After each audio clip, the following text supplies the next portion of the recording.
दोस्तों आज का ये वीडियो बहुत इम्पोर्टेंट है। यह है बच्चों के डॉक्यूमेंटेशन के बारे में।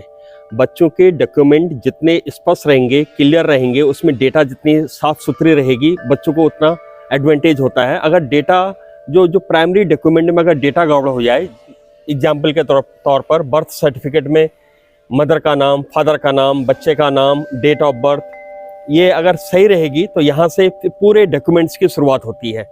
यहाँ अगर कुछ गड़बड़ होता है तो फिर वो हमेशा पेरेंट्स, बच्चे इस बात से परेशान रहते हैं कि ये डॉक्यूमेंट गलत हो गया, ये डॉक्यूमेंट गलत हो गया, और लेटर 10th पास करने के बाद, 12th पास करने के बाद वो भी उन डॉक्यूमेंट्स में प्रॉब्लम बनी रहती है। इसी के बारे में आज मैं डिटेल से बात करना चाह रहा हूँ श्री प्रमोद चंद्र पांडे जी से। ये हैं हिंद पब्लिक स्कूल के ऑफिस सुपरिटेंडेंट। इन्हीं से डिटेल से बात जानना चाह रहा हूँ कि ये डॉक्यूमेंट्स में क्या प्रॉब्लम्स आती हैं बच्चों के, और किस तरह से नए तरह के डॉक्यूमेंट्स अभी ऐड हो गए हैं, कुछ नई चीज़ें आ गई हैं, और किस तरह से प्रॉब्लम्स आती हैं, और पेरेंट्स के लिए इसमें क्या भूमिका है। इसमें इम्पॉर्टेंट चीज़ है कि पेरेंट्स को किस चीज़ का ध्यान रखना है। इसी की मैं शुरुआत कर रहा हूँ। वेलकम सर आपका इस कन्वर्सेशन में। नमस्कार सर। जो पहला डॉक्यूमेंट आता है बर्थ सर्टिफिकेट, मैं अक्सर स्कूलों में देखता हूँ कि पेरेंट्स नर्सरी से लेके 12th तक वो डॉक्यूमेंट्स को करेक्शन कराते रहते हैं, वो प्रॉब्लम सॉल्व नहीं होती है। तो पहली चीज़ ऐसी क्या चीज़ है जो एडमिशन के समय, जब बच्चे पेरेंट्स स्कूल में आते हैं एडमिशन के समय, उनको किस तरह से अपने बच्चे के बर्थ सर्टिफिकेट में या टीसी में, आधार में किन चीज़ों का ध्यान रखना चाहिए? नमस्कार सर। जैसा कि आपका क्वेश्चन है डॉक्यूमेंटेशन के बारे में, तो बच्चे का प्राइमरी जो आइडेंटिफिकेशन होता है उसका बर्थ सर्टिफिकेट होता है। अगर बच्चे का बर्थ सर्टिफिकेट करेक्ट है, मीन्स उसमें बच्चे का नाम, उसका sex, date of birth, mother name, father name, अगर ये चीज़ें प्राइमरी चीज़ें करेक्ट हैं तो आप उस डॉक्यूमेंट को लेकर के फर्दर कोई भी डॉक्यूमेंटेशन करेंगे तो वो उसका वैलिडेशन बर्थ सर्टिफिकेट से हो जाएगा।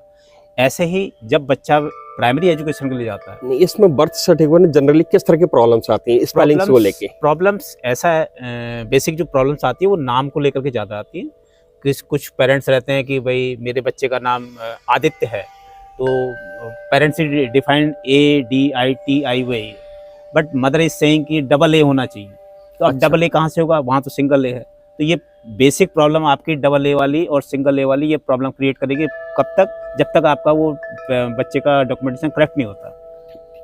एक तो स्पेलिंग में प्रॉब्लम, स्पेलिंग मिस्टेक आ गई, मदर फादर के नाम में स्पेलिंग मिस्टेक आ गई, और डेट ऑफ बर्थ। ये जो मिडिल नेम होता है अधिकांश लोग इसको अवॉइड कर देते हैं। जैसे माना आदित्य कुमार पांडे है जी, तो वो कहीं पर कुमार लिखते हैं, कहीं पर नहीं लिखते हैं, कि इससे क्या प्रॉब्लम आ जाती है? अब ये कुछ हमारा सिनेरियो में आप देखेंगे, बच्चे जब बर्थ लेते हैं तो आजकल बड़े नाम सर्च करते हैं, गूगल में सर्च करते हैं कि मेरे बच्चे का नाम ये होना चाहिए, ये होना चाहिए। बट जब आप डॉक्यूमेंटेशन नगर पालिका या ग्राम पंचायत जहाँ भी जाते हैं, आपने डॉक्यूमेंटेशन बनाया, उस समय आपने एक बार जो लिखा दिया, नाम लिखा दिया, बट उसको फिर आप कहते हैं ये नाम नहीं होना चाहिए, हमारे बच्चे का नाम ये होना चाहिए, तो फिर आपको उसको दोबारा रीवेरिफिकेशन कराने के लिए फिर आपको प्रॉब्लम करने की। इसलिए जब भी आप डॉक्यूमेंटेशन कर रहे हैं, एक बार सोच समझ के करेक्ट नेम, मेरे बच्चे का नाम ये होना चाहिए, उसकी date of birth, mother name, father name, ये करेक्ट आप डाल देंगे तो आपको फर्दर ये डॉक्यूमेंटेशन में प्रॉब्लम कहीं नहीं आएंगी।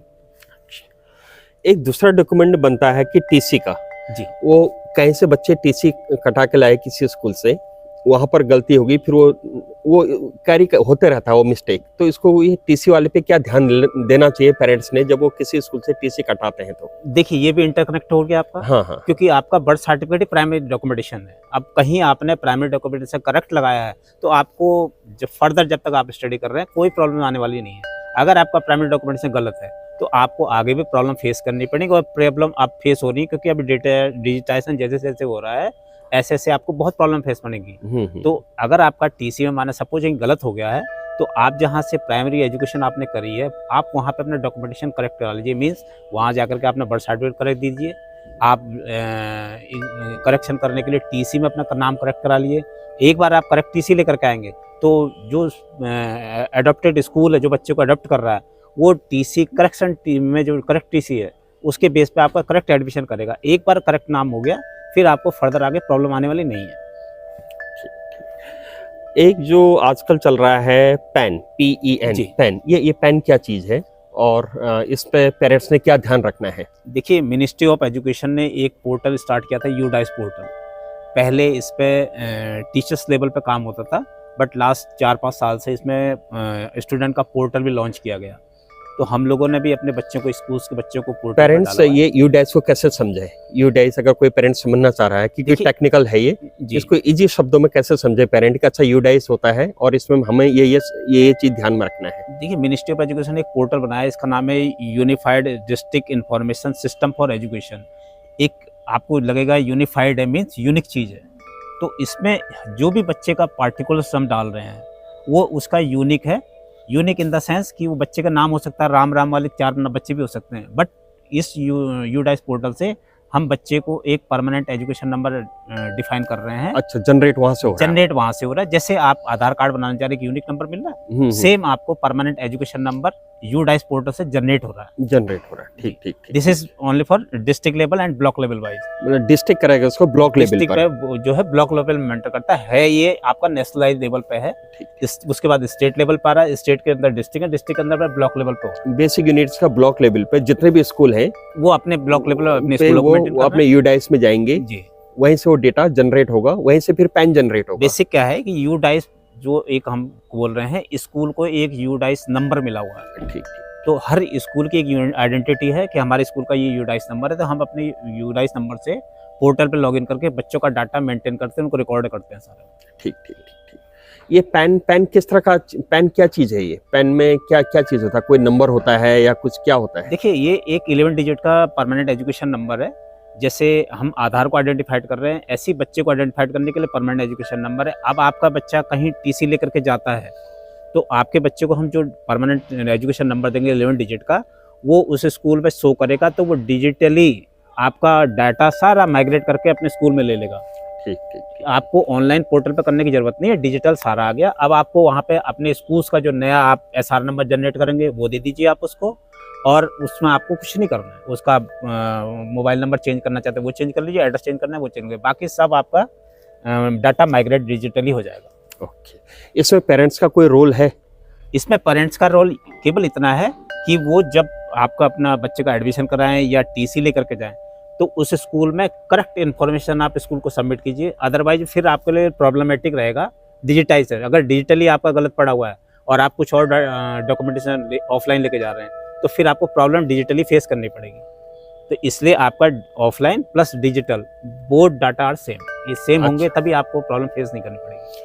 एक ये अपार वाला वर्ड आ रहा है कि अपार क्या चीज है? ये जो नया इस साल से लॉन्च हुआ है या लास्ट ईयर लॉन्च हुआ है? ये लास्ट ईयर से कर रहे थे, बट 24 में जो है इसको वर्ल्ड वाइड जो इन्होंने जो है नेशन वाइड जो है अपार जनरेट किया। हम लोग भी बड़े रोमांचित हुए, अपार क्या है, हमसे पूछे थे अपार, अपने यहाँ पर अपार में स्टडी करी तो अपार is a automated permanent academic account registry है। ऑटोमेटेड मीन्स ये सेल्फ जनरेटेड है। जब आप बच्चे को आधार से लिंक करते हैं तो एक 12 डिजिट का एक आइडेंटिफाइड नंबर जनरेट हो रहा है। अच्छा, एक अपार का भी नंबर जनरेट होगा? हाँ, हर बच्चे के लिए? परमानेंट एजुकेशन 11 डिजिट का है, अपार नंबर 12 डिजिट का है। अच्छा, तो उसमें क्या चीज मिलेगा?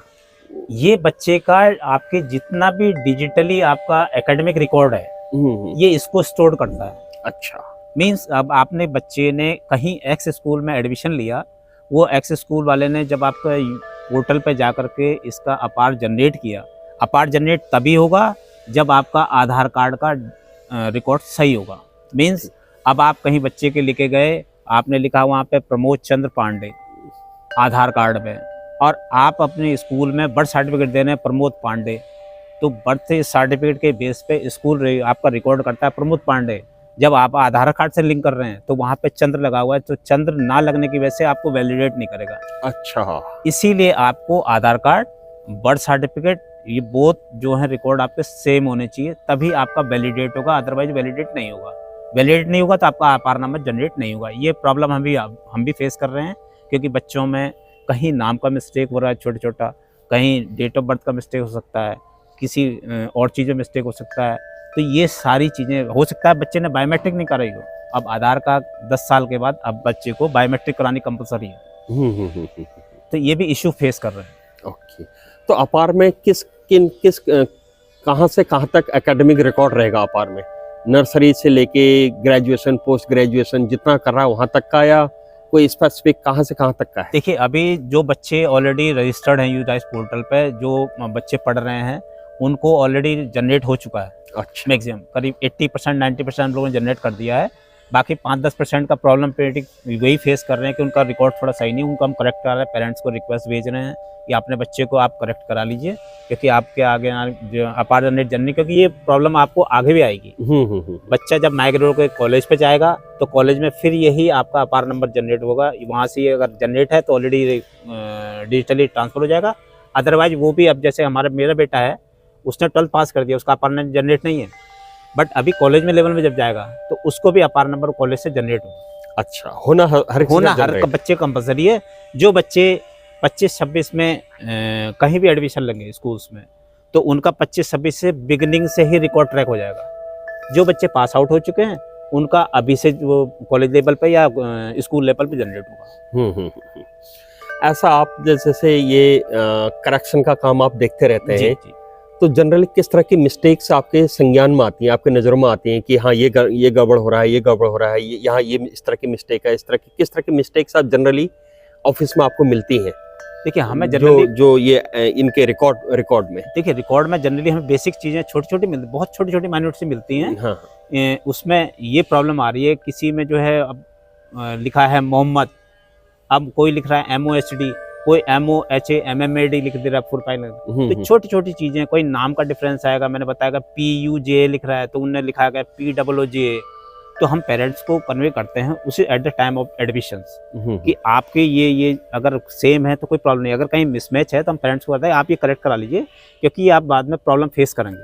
तो बाद में प्रॉब्लम फेस नहीं करे तो आप अभी बिगिनिंग में आप डाटा को करेक्ट करा लीजिए, ताकि आपका रिकॉर्ड भी यहाँ सही रहेगा, हमको भी आप फॉर फ्यूचर प्रॉब्लम नहीं होगी, और आपका डिजिटली रिकॉर्ड सही होगा तो आपको बच्चा कहीं जाएगा कोई प्रॉब्लम फेस नहीं करेगा।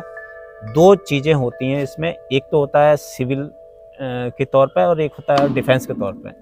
डिफेंस के तौर पे ये है कि अगर बच्चे के पार्टिकुलर सर्विस में कुछ लिखे हैं तो वो कोशिश करता है पेरेंट्स कि मेरे बच्चे के वो रिकॉर्ड्स यही सेम, ताकि उसको जो है सर्विस का बेनिफिट मिल सके। और सिविल में क्या है, सिविल में हम लोग को ये चाहे कि अगर आप बच्चे का करेक्ट डाटा है तो उसको आगे passport, PAN card, driving licence बनाने में कोई समस्याएं ना आए। तो हम चाहते हैं कि उसका एकेडमिक रिकॉर्ड बिल्कुल ट्रैक पे हो, वो करेक्ट इन्फॉर्मेशन हो, हमारे पास करेक्ट डाटा है, हम करेक्ट डाटा चढ़ाएं तो बच्चे को प्रॉब्लम ना हो।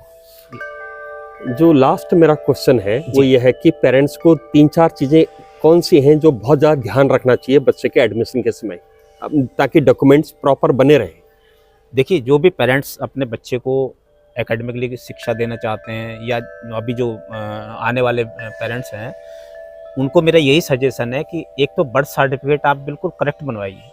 बर्थ सर्टिफिकेट में कोई भी डिफ़िकल्टी आपकी ना हो, इस तरह से आप उसको जनरेट कीजिए। आप जहाँ भी जाते हैं उससे देख लीजिए करेक्ट नाम स्पेलिंग लिखा नहीं लिखा, मदर फादर का नहीं, क्योंकि अब बर्थ सर्टिफिकेट भी आपका आधार कार्ड से लिंक है। अगर आपका आधार कार्ड सही बन रहा है तो आपका वो भी सही बनेगा। तो बच्चे का नाम, बच्चे का सबसे पहले बर्थ सर्टिफिकेट आप करेक्ट बनाइए। करेक्ट सर्टिफिकेट बनने के बाद उस बच्चे का आप आधार कार्ड जनरेट कर रहे हैं तो वो भी आप करेक्ट जनरेट कराइए। उसमें देख लीजिए आपका डेट ऑफ बर्थ सही लिखा है, बच्चे का नाम सही लिखा है, मदर फादर का नाम सही लिखा है, एड्रेस सही है। ये 4 ही बेसिक चीज़ें हैं जो आपको देखनी पड़ेंगी। अगर आप नहीं देखते हैं तो फिर आपको प्रॉब्लम ही फेस करनी पड़ेगी। प्रॉब्लम फेस करने का फिर आपको लाइन में लगना पड़ेगा, करेक्ट करना पड़ेगा। तो उससे बचने के लिए आप जो आप प्रोसेस करा रहे हो करेक्ट आप प्रोसेस कराइए। Thank you so much sir, thank you sir. ये थी एक बहुत इंपॉर्टेंट इन्फॉर्मेशन, क्योंकि अब एडमिशन का टाइम आ रहा है और पेरेंट्स को बहुत ज़्यादा ध्यान देने की ज़रूरत है कि उनके बच्चे का पूरा रिकॉर्ड प्रॉपरली मेंटेन रहे। अदरवाइज 12th के बाद काफ़ी डिफ़िकल्टीज, परेशानियां बच्चों को भी और पेरेंट्स को भी फेस करनी पड़ती है। नेक्स्ट वीडियो में मैं फिर एक कोई इन्फॉर्मेशन लेके फिर आपके सामने हाजिर होऊंगा। तब तक धन्यवाद।